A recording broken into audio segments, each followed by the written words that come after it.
Good morning, everybody. This is Acts 2, verse 17.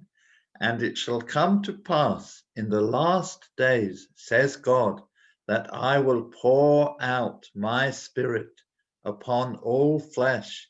Your sons and your daughters shall prophesy, your young men shall see visions, your old men shall dream dreams.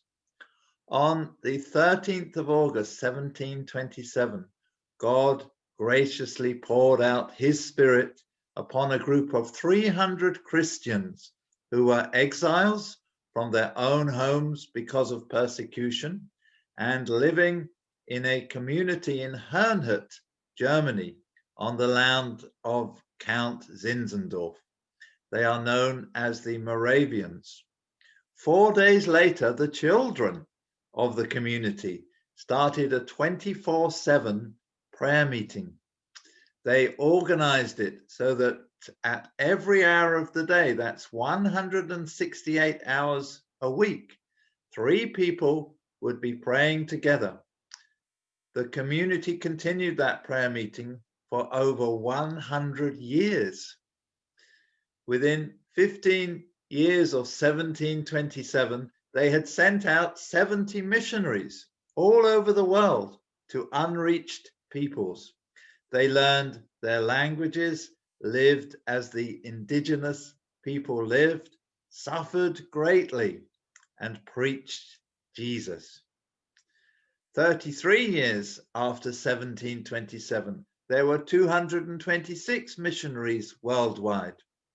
They went without money or support, but only with the calling of God. They trusted God alone for help.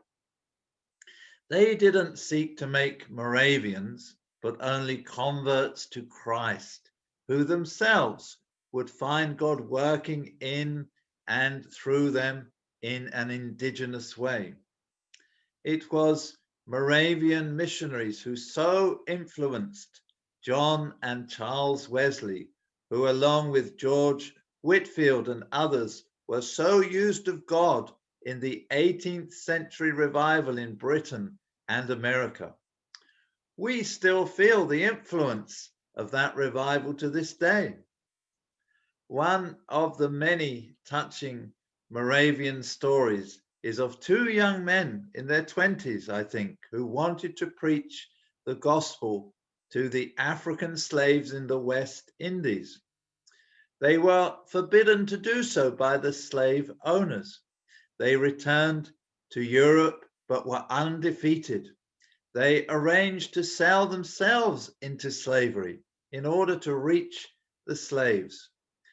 As they sailed again to the West Indies, one of them called back to friends, waving them off, "May the lamb that was slain receive the reward of his suffering." They lived among and preached the gospel to the slaves, and the Lord had his harvest. All the glory must go to God.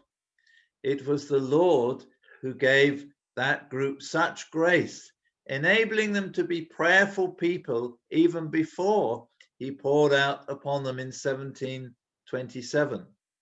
But the people responded themselves with all their hearts and all their lives to the God who had died for them.